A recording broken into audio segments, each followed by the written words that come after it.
Does it bother you when you see some people that might call them that and you go, yeah, I don't think so. I'm hearing you talk. You might need to just go get a job. Well, a lot of people that call themselves entrepreneurs do have a job, right? Yeah. They built themselves a job.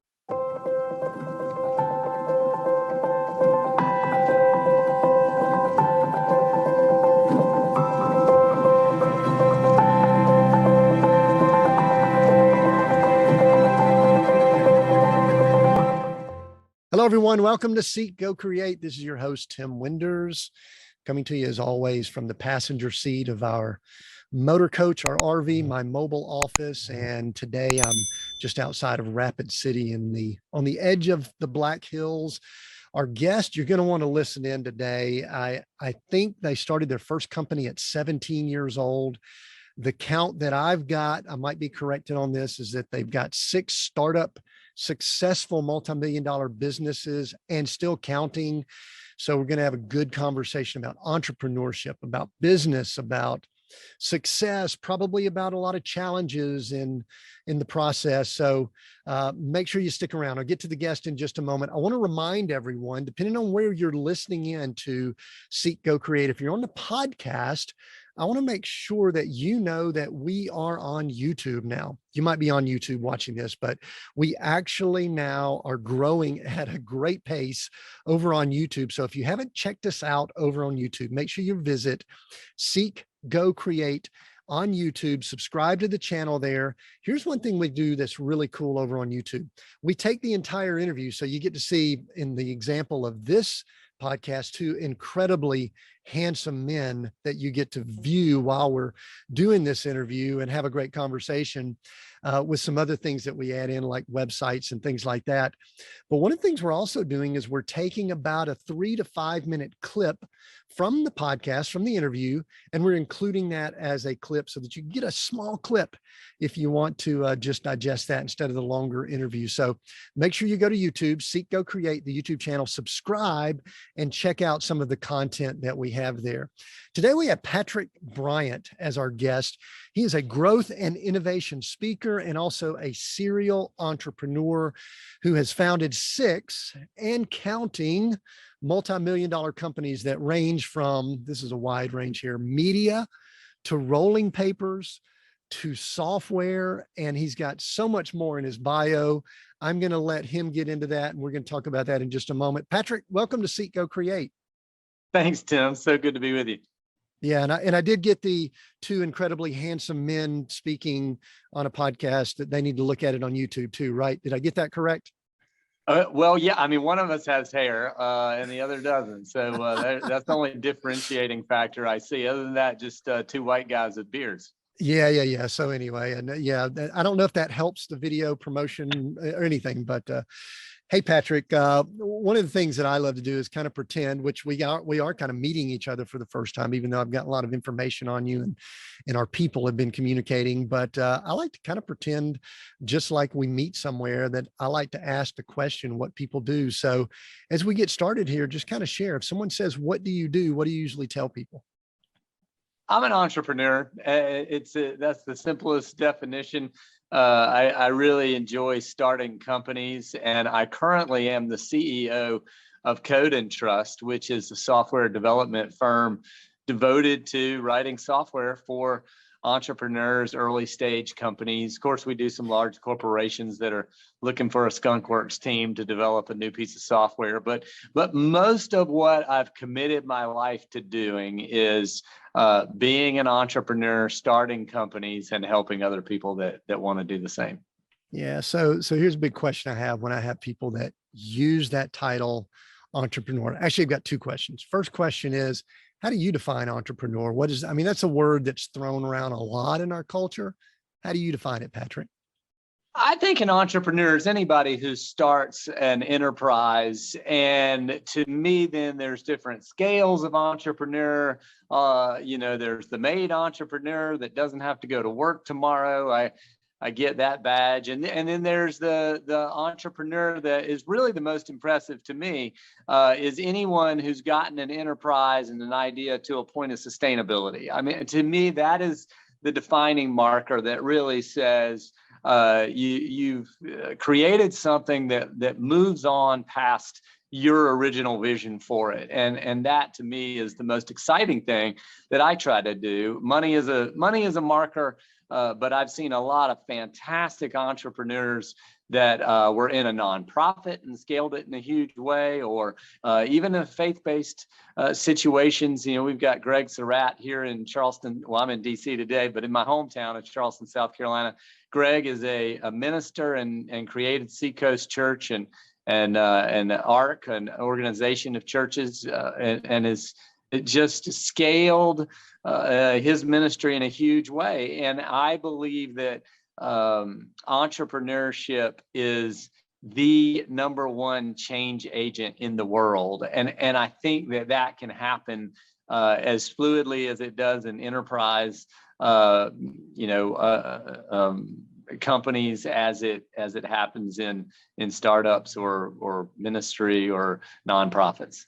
Yeah, I really like that you kind of factored that in, because I think in the world we're in, a lot of people will typically equate that word entrepreneur to a money piece, and they probably try to attach things to it. There's really kind of two things that you brought up in that response. One was the word sustainability. I'm going to come back to it in just a moment, because that isn't always attached to the words to the word entrepreneur. Especially when we attach the serial entrepreneur to people. There's some people that they just like starting stuff and they just keep going. I mean, I'm interacting with clients that, man, why don't we just stop starting something? Let's get something going for a little while here, or make it work, Right. So there's that. We'll come back to that in just a moment, because I think that's one of the most important things for a business. Is like, why are we doing it? But you kind of brought up this broad, I don't even know if it's the trait or the characteristic of an entrepreneur, because it does go into a lot of areas. You mentioned faith, and we don't shy away from talking ministry here. And I've seen a lot of people, I'm going, wow, they're like startup. I mean, they've gone into an area and they've started up a church or ministry or something. And there's one area that you brought up that you're in DC. So I'm going to go here. I don't know that we see it as much as we should in government, but wouldn't that be awesome? Sure, I totally agree. I am very close to some political campaigns, and they are startup. If you're running for the House of Representatives, you're starting a campaign at zero. You're hiring people, you're raising money, and then when you win, you're doing the same things, hiring people with a budget, and really creating something that hopefully is a movement and changing things in a positive way. I would hope. Too many times, I think there can be some negatives there, but I agree. There's absolutely startups in politics. Sure. So let's kind of still drill down with that word entrepreneur. One of the things that I find myself doing is I sometimes get bothered when we have words in our culture that are overused. I think entrepreneur might be in that category. There's some other things we can go into, but because of the nature of what you do and how many people you work with, I think this is a valuable question. When you look out over the landscape and you see all that we're talking about with entrepreneurship, and especially I think maybe we might think it's an American thing. I don't think it is. I'm sure you've traveled overseas, man. There are some entrepreneurial hustlers over in some other places. But what do you like when you hear people talk about entrepreneurship and all of that? And then in the same breath, kind of tell me what you don't like, what maybe bothers you about that, especially someone like you who's got that title in your name. I always think it's funny when people use that word. It is I have the same feelings you have about it, in the sense that it can mean so many things. And as a software entrepreneur now, most of my focus is in that particular space. But people do overuse it. They choose to apply it in many different ways. But I'm okay if people want to use it in the way that fits for them. That's fine. I do tend to ask questions very quickly when someone says that they are one. What companies have you founded? How many employees do you have? What kind of impact does the product or service have throughout a particular community? Because scalability is important to me. That's really my marker, in addition to sustainability, is scalability, and the fact that you can take an idea and really impact more people than you started out to. I mean, I think that's where you find some really fun stories with entrepreneurs. Does it bother you when you see some people that might call them that, and you go, yeah, I don't think so. I'm hearing you talk. You might need to just go get a job. Well, a lot of people that call themselves entrepreneurs do have a job, right? They built themselves a job.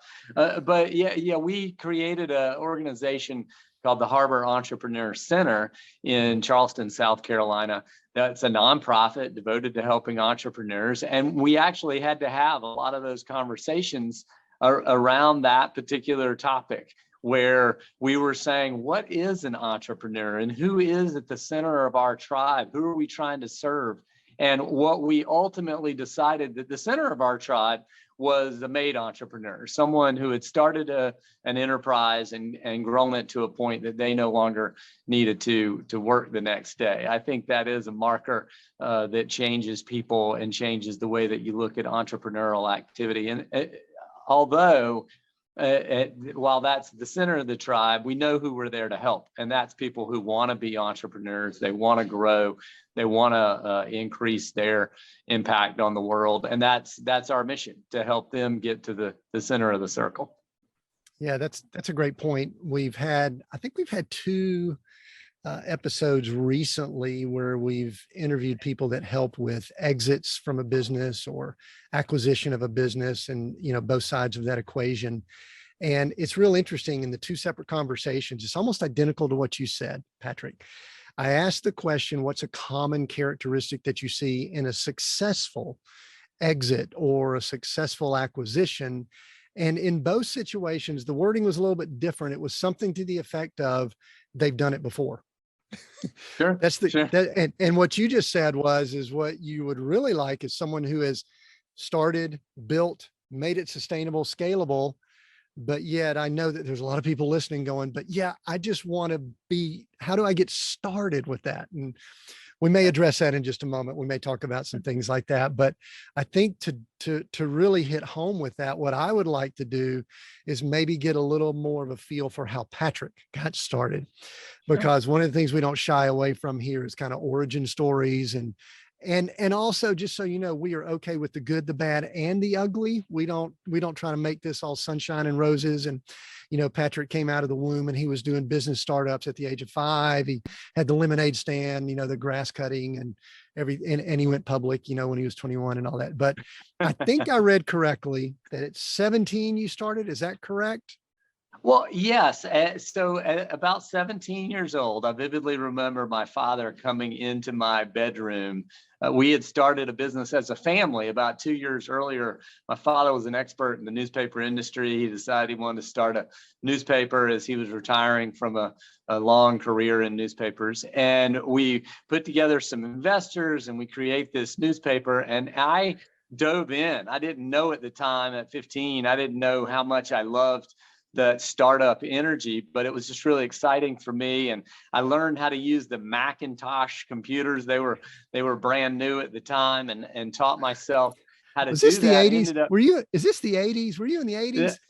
Yes, this is the 80s. And I probably wore my Jams shorts to work at the newspaper. But so I learned to be basically the land administrator for the newspaper, and a graphic designer inside of the newspaper. I really just dove in. And so at 17, my dad walks in to tell me that they're filing bankruptcy. They're going to close the business. It was incredibly painful. This thing that I had been so excited about was now imploding my entire life. My parents got divorced.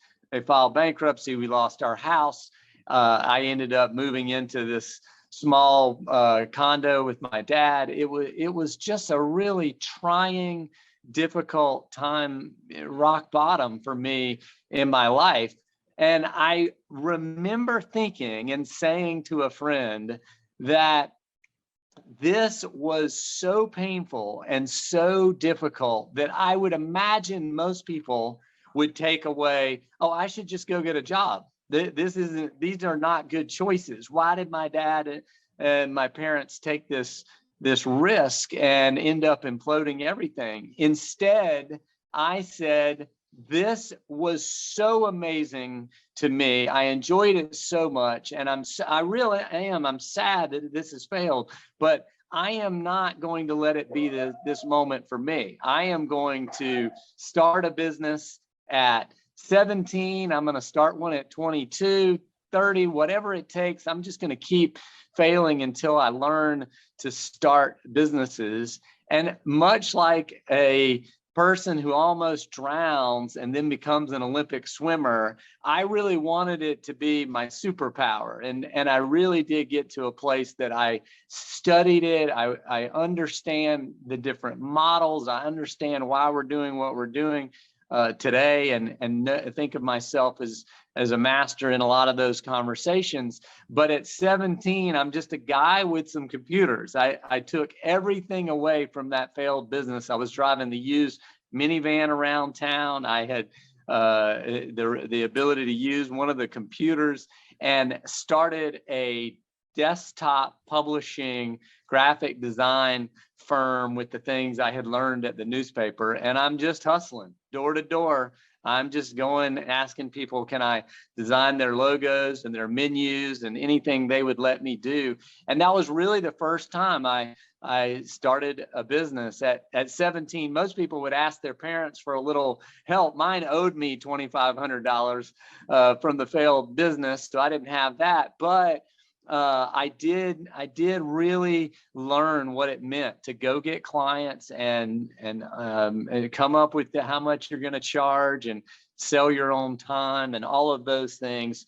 And it was an invaluable experience, both the negative side of going through that very painful time period, but also the things that I learned about starting my own business and gaining my own passion for it. So one thing that's interesting about that, this is when you mentioned the Macintosh, it kind of got me thinking, and I even brought up, was this the 80s? Because it reminds me of another conversation I had about, because that was kind of a formative decade for me. That's when I graduated high school, was in college. I started my first business when I was in college, and exited, didn't really sell it. It just, we kind of shut it down. And the 80s were very interesting because I think they fed a lot of the drive that I ended up having. Do you, and you can give me the time frames or anything like that. It's just maybe really a sidebar question that I did not anticipate.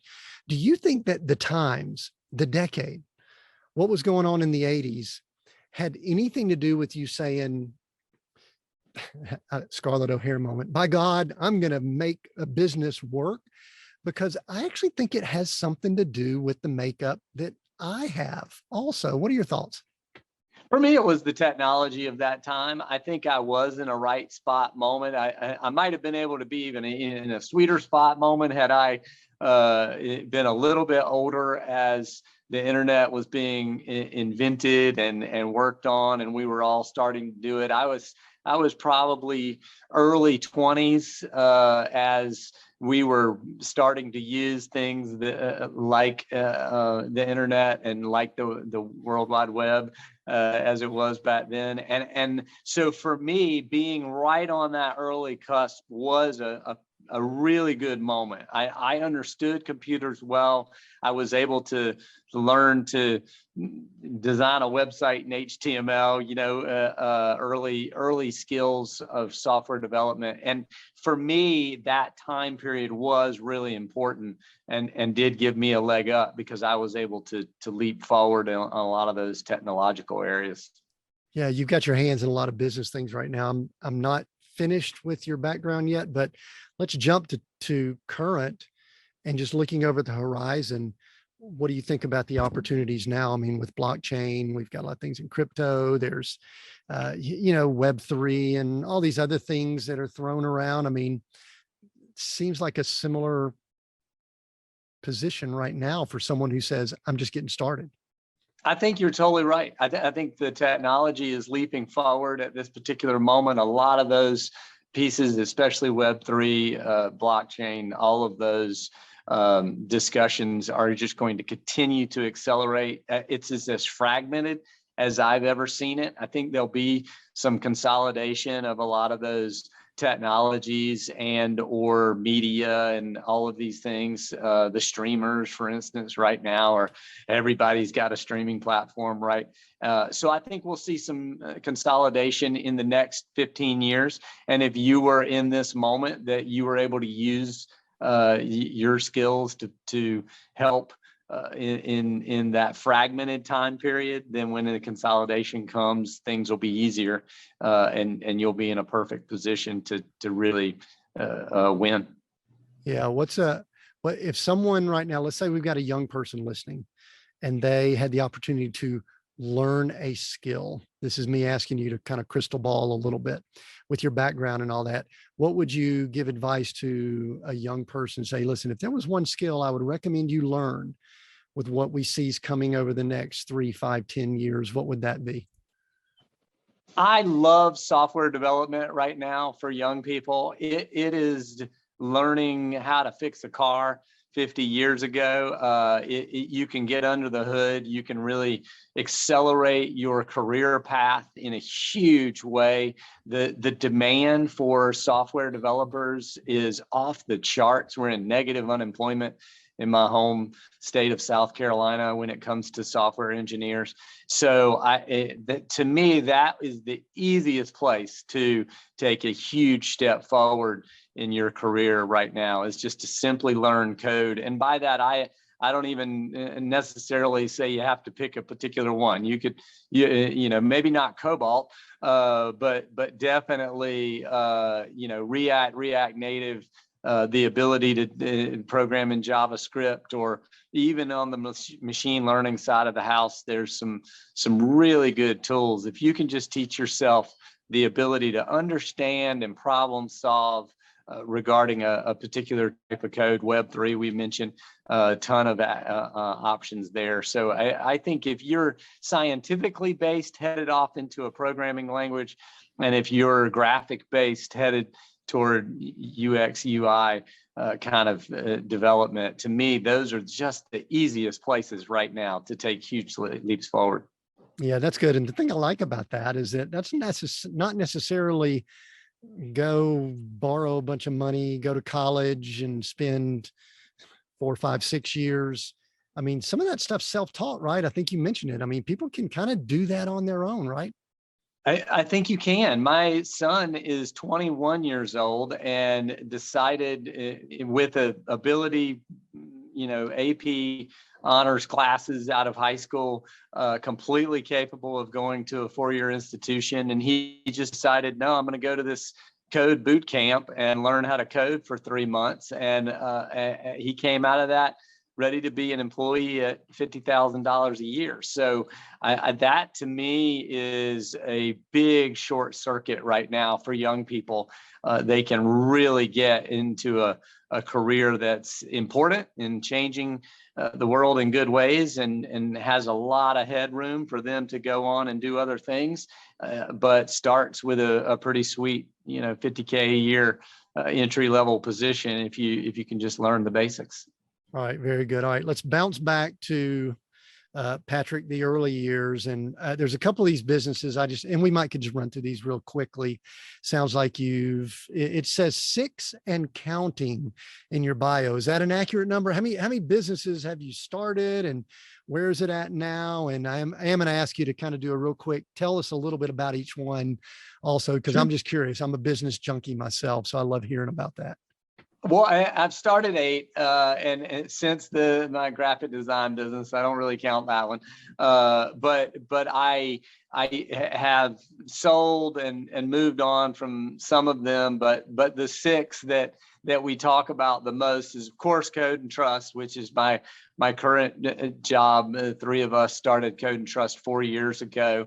and I have these fantastic business partners who have all exited software companies. And so we really focus on helping other people start software companies. And so that's both a passion project as well as my day job, and just a lot of fun. Before that, I was on Team Foria, which is still going great. It's an HR software platform that my best friend from high school actually now runs that company. He's also a software entrepreneur, and the two of us teamed up to grow that along with my partner from Code and Trust. So we're kind of a band of brothers and have done a number of things together. But so Team Foria is still going well. And then there's Event.gives, which does nonprofit software, mostly around events. So if you think you're going to a gala for the silent auction and the live auction and tables and selling tickets and all these kinds of things, the Event.gives puts all of that on your phone, makes it digital, makes it real easy for the nonprofit. And that's the one that's growing the most right now. They all have their moments of leap forward, but during COVID, Event.gives just found a very needed moment of helping people go virtual and being able to use the platform both virtually as well as in room.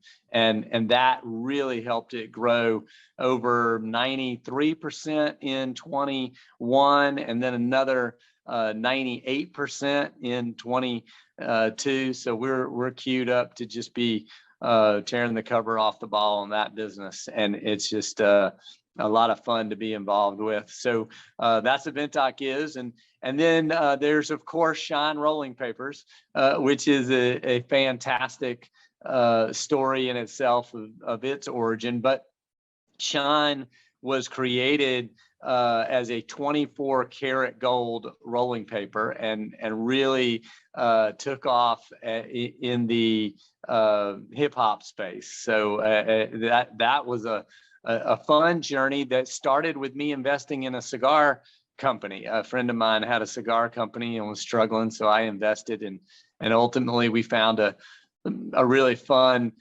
pathway to profit and a new product.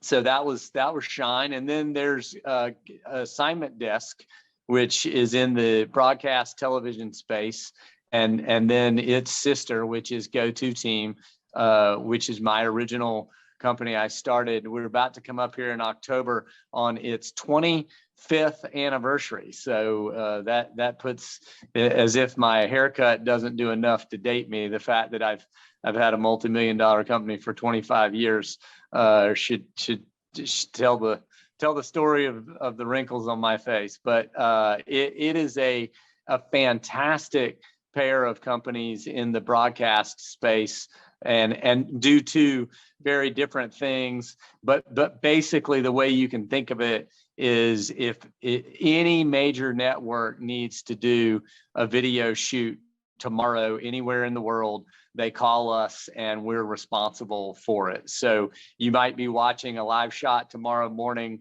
on ABC News and you'll think, oh, they must have a video crew in Chicago. Nope, that's our crew. You're looking through our lens, and we shoot about 6,000 shoot days in a year, which for me even is a staggering number. That means 6,000 times a year, somebody is somewhere shooting a piece of broadcast television that we're outsourcing them for the network. So we like to say in that particular business that it's impossible for you to have not seen our footage.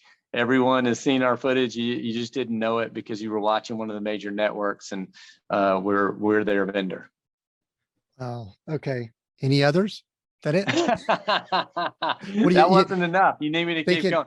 Anything else you want to start up, or had an idea or anything to come up with while we've been talking, or? Yeah, I do tend to come up with them from time to time, but what I've really focused on in this part of my career is learning to weed it down, understand why I do like something, why I don't like something. As an early angel investor, I would really kind of invest in things and get involved in things based on feel. Like, how do I feel about this? Do I like the people? Do I like the idea? Do I think it's scalable? What can we do with this? Now I have a very clear lens of what I like, why I like it. I can write it down, score it, and tell you very quickly what makes sense to me and what doesn't. Yeah, because I'm sitting here looking at this, trying to find a theme to these. And it was real interesting, Patrick, before you started going down that list, I wrote something that I wanted to ask about, and that is the person or the team that's the founder versus the idea or the concept. And I was going to ask you, is there one, because there's some people in, especially in investment world, and I do some, early stage investment myself, probably not to the extent that you do, but I will try to look at it and they say, you really need to invest in the team. And then some people will say, no, it's got to have a valid idea or the concept. And, we've seen some great ideas that the team was horrible. And then we've seen some great people that they haven't succeeded. So I was sitting there trying to get a theme as you were going through that. And I said, I see one common theme throughout all those companies, and it's Patrick. well, that's funny you would say that, because but my answer to the question would have been the common theme is the people. For sure. I will not take a project that I don't like the people. I learned about myself, and I know I'm different in this regard, but I don't like to go to the movies by myself. I don't like to go to dinner by myself. I don't like hanging out with just me for that long. I'm a lot to take, but I love being with other people and playing in the field, right? So to me, it is important to make sure that the team is right and that they're people that I want to be around and work with, and that I believe they have integrity and honesty and all the basic traits that have to be there. If those things don't match, then I'm already out. That's an easy barrier that those have to work. Idea is important, and the business model is important, and where you're going, and the innovation and the protectability of that innovation. All those things are very important too, but I'd put them after people, because really good people will find innovation. Really good entrepreneurs know how to scale anything. They could scale a lemonade stand, which is really freaking difficult to scale. So I think that people first, then the idea and the concept, and the magic sauce is when you're able to combine those two, and you've got an expert in the human resources land, which my business partner Andrew Strickland was, and then you've got somebody who knows how to design the software in his business partner Prashant, and the two of them are going to go start a business together where they know what they're talking about, they know how they're going to do it, and they've created a business model that is going to win. Man, when you see all those things come together, then you have something that you want to get excited about. Yeah, so there's definitely skills and talent there, but are there any other clues or characteristics that you look for? I mean, you kind of mentioned it's got to feel good, you got to like it and all that, but anything a little more tangible that you would look for in that person and or team? Because I could almost see someone listening going through two things in their thought process. Number one, this could be the first one too. They're probably saying, I wonder if I fit that. Sure. And then number two, how do I know when I'm interacting with people? What is it that I look for? Because maybe I keep running into people that just they're not cutting it. They're not moving forward. They're not growing, those kind of things. So, I mean, I'm even kind of thinking that a little bit was something I'm going through. So what are you looking for? Give us a little bit more clues, a little more tangible on what those people might have. Well, good quality entrepreneurs have the ability to see vision that other people can't see, right? And they have the faith in themselves and the people they've surrounded themselves to go and run forward on that idea, even when it doesn't exist yet in the world. So that's the first thing that I'm looking for, is someone that has that confidence and that ability to really move forward with the idea. And then how connected are they to this particular idea? I think a lot of times people misjudge even me as someone that would get involved in a project. They'll come to me with a fantastic medical device and they'll say, hey, this is unbelievable. It's going to change the world. It's so exciting. And I'll listen to them and say, look, I truly believe this is exciting. I understand that this is going to make a difference in the world. I'm not your guy. This needs FDA approval. I don't even like the FDA. I don't love the idea of walking through the FDA process. The millions that have to be spent on that aren't in my, planning of how that works. But you know who is I've got a really fantastic friend who has exited 3 times. He totally understands medical devices. He knows how to take it through FDA. He's our guy. Let me introduce you to him. And that doesn't mean that I don't like your idea. People might get offended and go, oh, well, Patrick didn't want anything to do with it. No, that's not it. You need someone that knows how to play basketball, and I'm a swimmer. That is just 2 different games. So I think you need people that understand their own expertise and are able to fit correctly into the business that you're actually working on. So not only do they have to hit that basic marker of integrity and honesty and someone that you want to be around, that's number 1. But then number 2 is, how does it fit to what we're doing right now and making sure that they're the right person to put on the team. Yeah, I like that you threw in there right towards the end, the integrity, which was probably something that should be a given, because I think back on my business career, there's probably 1 or 2 times where I've made the mistake of somebody looks good, smells good, clean up really well, but I didn't ask some basic questions. And you know what, as long as everything's going great, it's all good.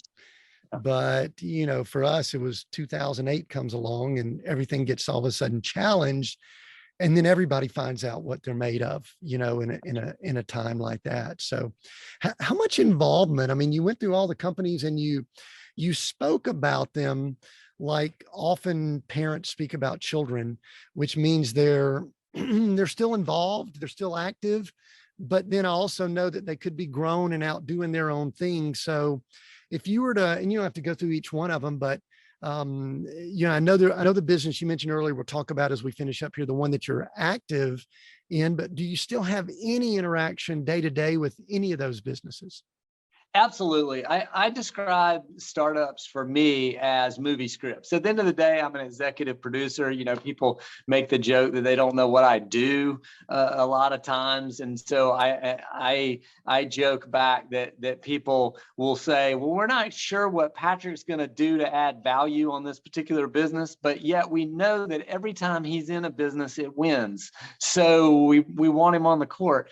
I am someone that tries to get in front of things, that solves problems before my business partner even knows that there was a problem, and really make things run smoothly. So in that executive producer role, the way that I think of startups is as movie scripts, where you've got movies that are in pre-production. We're talking about something, we're seeing how it is going to work.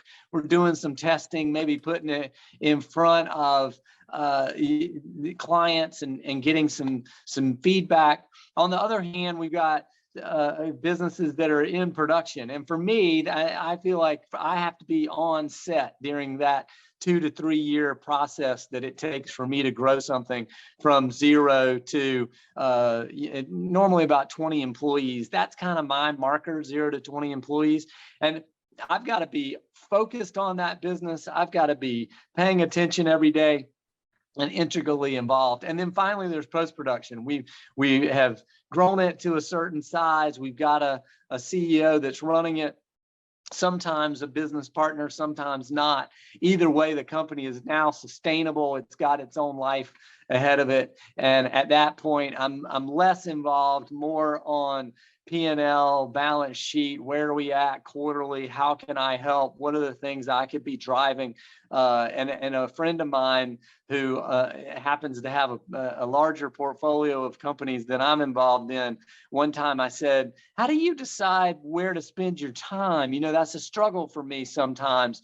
And he said, well, I don't know if it's good or bad, but we manage by exception. And I said, well, what does that mean? And he said, well, if one of our businesses is doing exceptionally bad, we get in and we help it out because we want to make sure they all live. And if one of our businesses is doing exceptionally well, we get in and we help it out because that's where you really find your greatest revenue, is in those winners. And that is the case that I find in my life. Is if we're doing, we just went through a large acquisition on our broadcast side of the house, and I was very involved in the funding, very involved in crafting the deal and getting it across the board. And so in that case, I was spending a lot of time on the broadcast company, and in other years, I've spent very little time on that company. So it really just depends on where that company is in the cycle and what I can bring to the table. Is there a task at hand that I can really help move forward with my skills?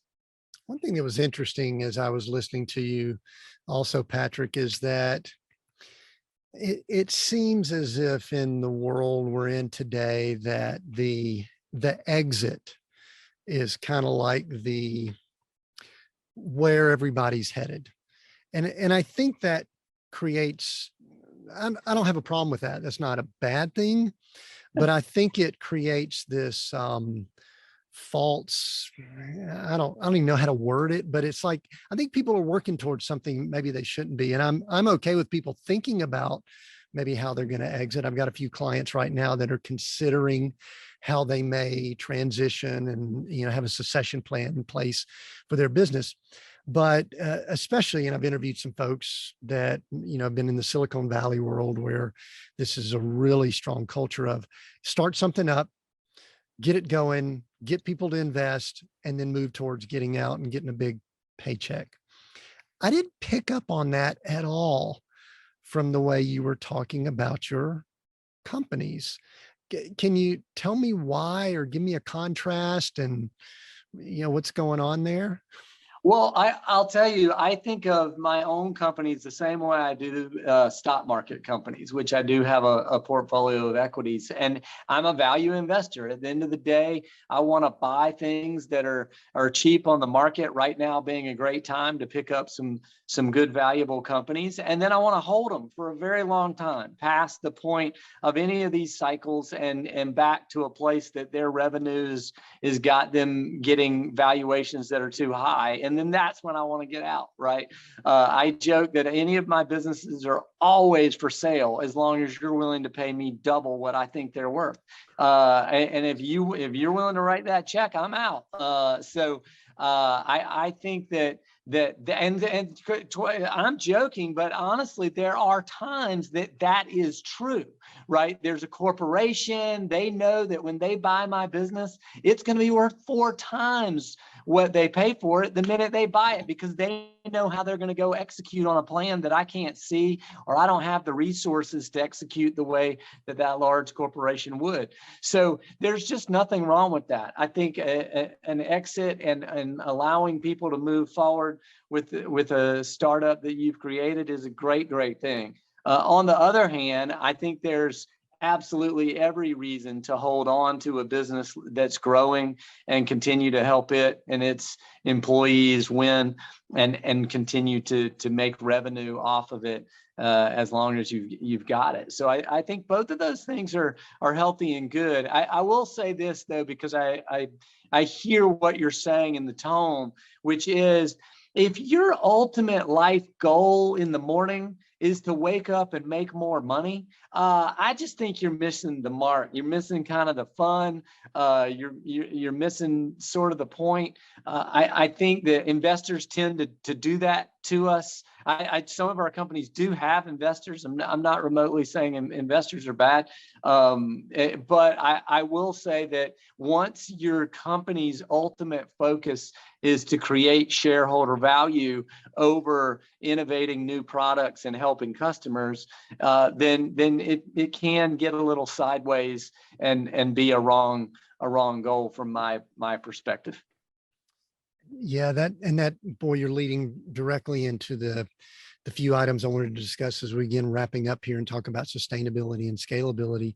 But I just had this thought. I've got longtime friends and clients that they just went through an exit, and that exact thing happened with their company. They had not planned to exit, but someone came in and offered them a multiple of what they thought it was. And we had conversations about it. And I said, if they can close and they're willing to do it, let's do it. And it's closed. It was a blessing for everyone. And now we're just talking about what's next. And I didn't see it. I'm not that much of a visionary and all that. We were just kind of going along, creating and doing the business. So that's good. I love the tone that you have, Patrick, because it bothers me when people are so in the mindset, and I could go back to stories of companies I was working with in like 1999. They had raised so much money and they didn't do anything. There was nothing there. A partner and I had gone in to do some consulting with them, and we walked out scratching our heads going, I don't know what they do other than raise money. I mean, they were just raising money to exit. This was in the internet, this was the pre.com. So I love that mindset. And I think that heart and that really comes through. And I could see how what you're leading now really can attract some quality people. The thing that I would love to do, and we'll kind of talk about how people can connect with you with that in just a moment.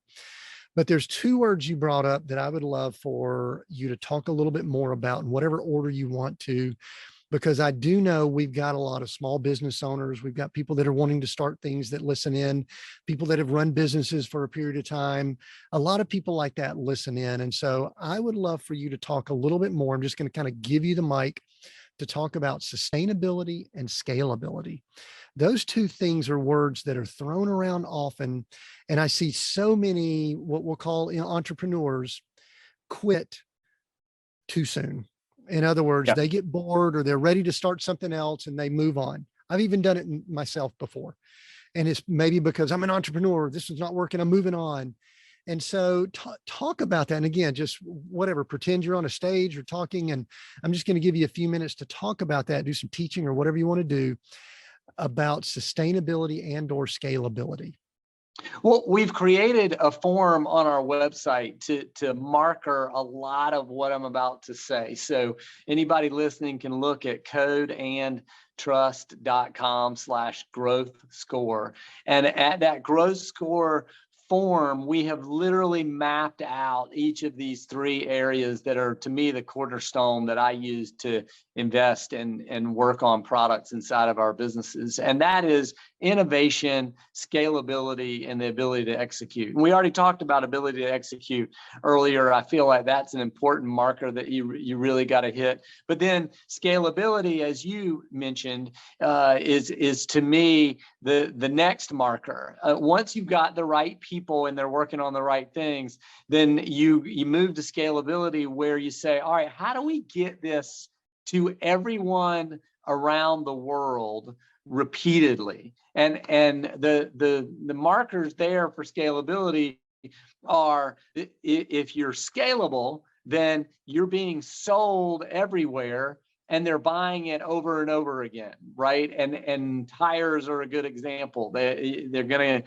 go bad. You're gonna need more tires, and they're needed all around the entire world. So tires are a good example. On the other hand, there's a chiropractic firm in the local market that you're living in, and they might have one office and they're selling time of the people in that office, and they want to get to 3 or 4 or 5 offices. And man, that is just a huge struggle. There's very little scalability there. And if you're thinking about chiropractic in general, a lot of times you just solve the person's problem, their back is healed, and now they're not coming back to you. So you've limited your transaction capability. Not that I think chiropractors are a bad model, it's just not scalable. And so what I would tend to tell a chiropractor is, how can we build into this process something that you can be offering your services, your consulting, your products, whatever it is that you're going to develop as being a skilled chiropractor, into something that you could offer the world over repeatedly. Let's look at the ideas that you have for products and services and move in that direction. So scalability to me is the second one. Then of course the third stool is innovation, and innovation is what drives us into things that have IP. They've got patents and some sort of protectability, patented process, trademark, something that keeps other people from doing what you're doing.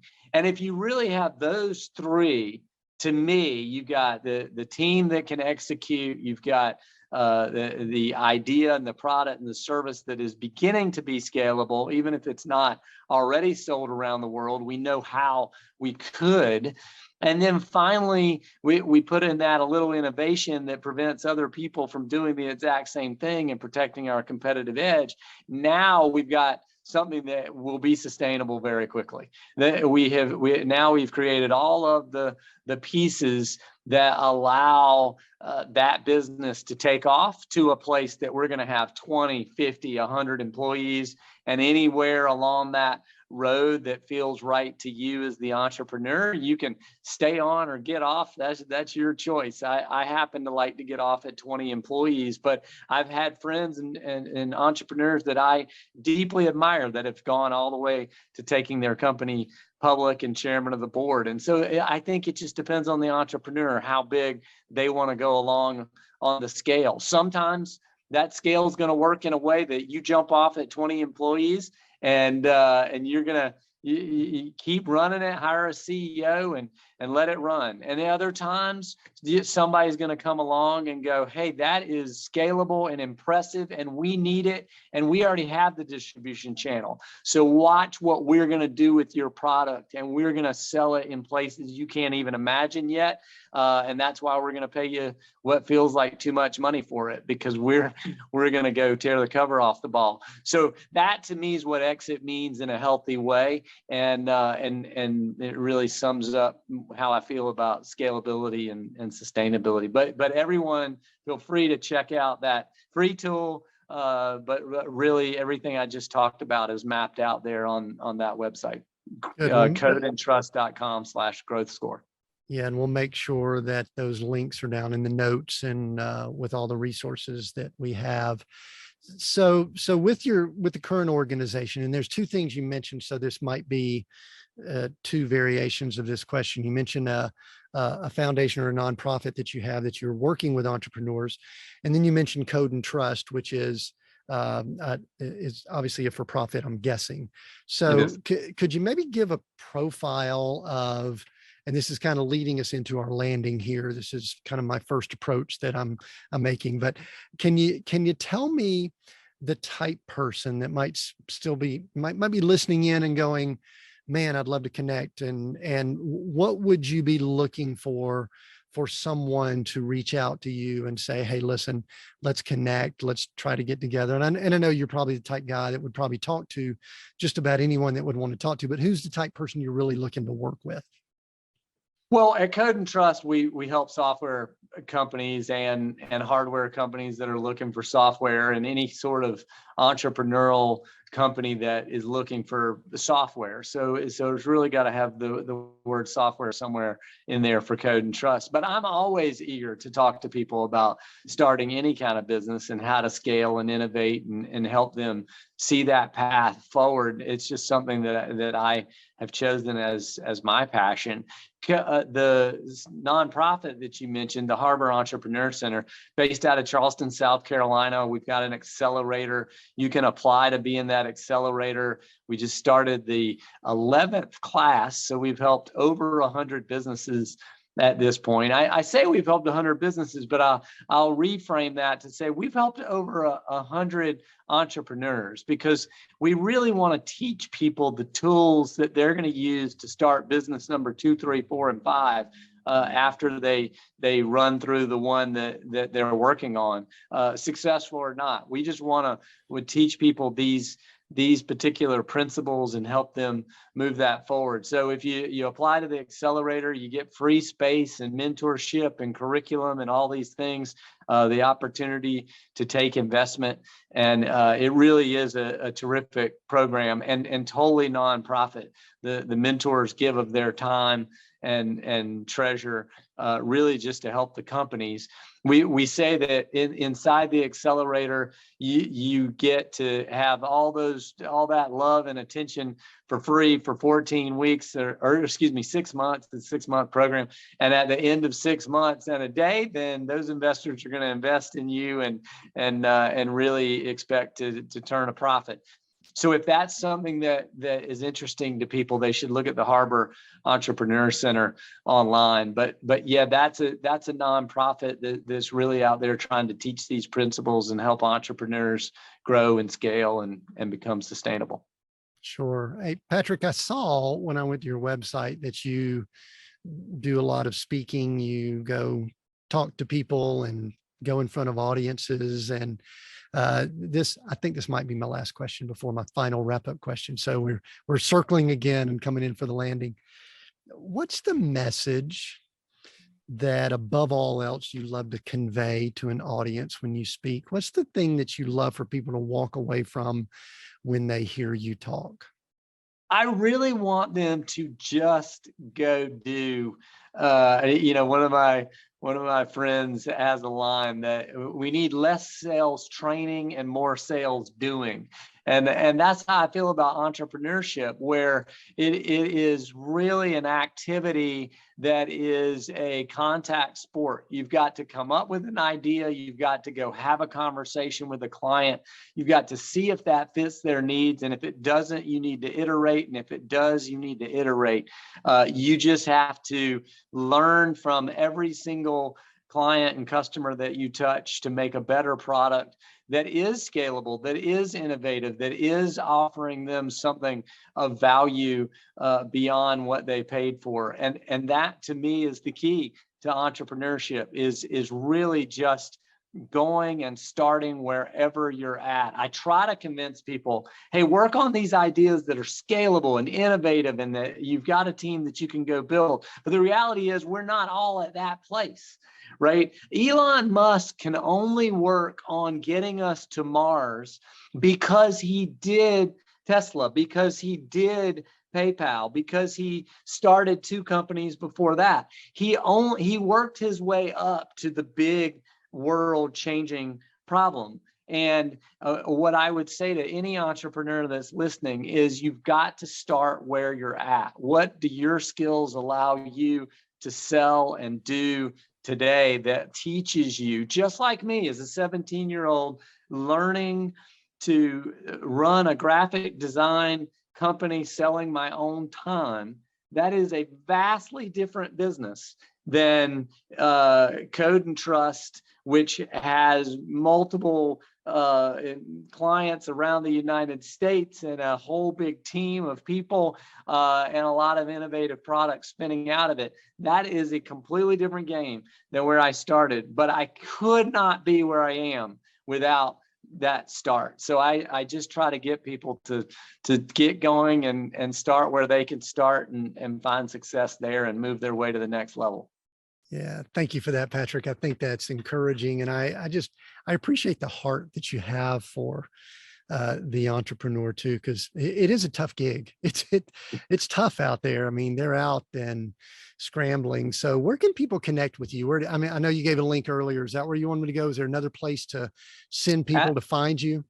That link is fabulous. Code and Trust. They can send an email at codeandtrust.com as well. And the other great way to connect with me is on LinkedIn. Of course, I'm Patrick Bryant in Charleston, South Carolina. I'm the only one of those that I'm aware of. We have a Patrick Bryant Facebook group. There are other of us around the United States, but in Charleston, as far as I know, there's one, and I can guarantee you there's one Patrick Bryant that's bald in Charleston, South Carolina. So as you do your search, you shouldn't have any problem at all. I enjoyed it. I was listening, I think, to a video or two you did. I said, "Oh, I'm from Georgia. He's from somewhere in the South." I didn't know it at first. Well, we won't need a translator. There could be people listening that might need a translator, but maybe we'll have captions and all underneath. Go to YouTube and watch the captions for it. So if you need translation there. So, hey, Patrick, we are Seek, Go, Create. And those three words, I'm going to give you one of those words that resonates with you more than the other two as my final question. Which one? Seek, go, or create? And why? I said it earlier, go. It's go. Go do, go build, go find your passion project that allows you to start generating revenue. Just pick the thing, and with that, I'll put a little asterisk that as you're going, feel free to look me up and bring me along. I'm always open to the conversation, as you said, Tim. Excellent, man. I enjoyed this conversation. Thank you, Patrick. We have gotten so much information as far as the entrepreneur and business, and I knew that we would. And I think one of the things that blew me away was the heart that Patrick has for business people. And I so appreciate that. If this has been a blessing to you, and I believe that it has, like I said at the beginning, share this with someone. The best way that people get exposed to new podcasts is when someone they know recommends it. So if you've got a business person in your life or an entrepreneur or an entrepreneur wannabe, take a screenshot of this from your podcast player, text it to a friend or something right now, and just share it with them. Tell them they will enjoy this conversation. And as I mentioned at the beginning, I want to remind everyone, we're on YouTube, so we've got a great place that you can share. You can get captions if you need to kind of read through what Patrick and I had to say. If you need to follow along there, YouTube's a great spot there. Go subscribe there. We have new episodes every Monday. Thank you for joining us today. Until next time, continue being all that you were created to be.